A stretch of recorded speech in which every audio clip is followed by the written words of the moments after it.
ल आज चाहिँ हामी मही पार्दैछौँ एकदम आधुनिक तरिकाले। यो ठेकी मदानीको जमाना चाहिँ गएछ। क्याटकुटो बटन चलाउने झ्याप्प छिटो छरितो मही पार्ने। यसलाई चाहिँ यसो गऱ्यो भने यतापट्टि हुँदो रहेछ, अनि यसलाई चाहिँ थिच्यो भने उतापट्टि हुँदो रहेछ। गाड्रो गोड्रो गाड्रो गोड्रो गाड्रो गोड्रो हुने।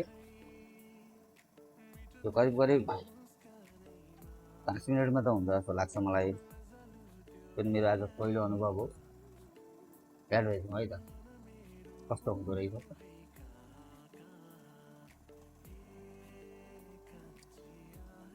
तपाईँहरू पनि घरमा यस्तै ठेकी मदानीबाट बनाउँदै हुनुहुन्छ भने चाहिँ यो मेसिनले चाहिँ एकदमै राहत छिटो छरितो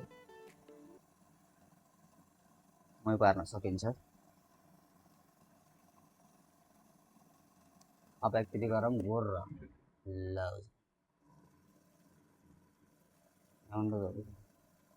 यो कति मिनटमा हुन्छ यो?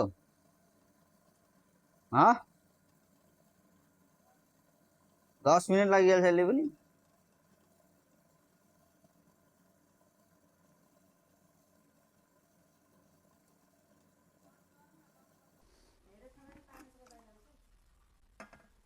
हल्का पानी हालिदिउँ ल।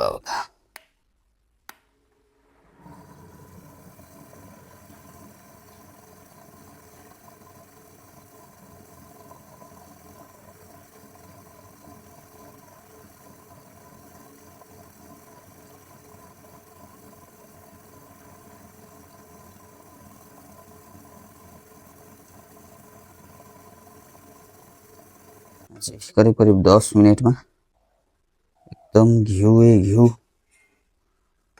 निक्लिसकेको छ। ल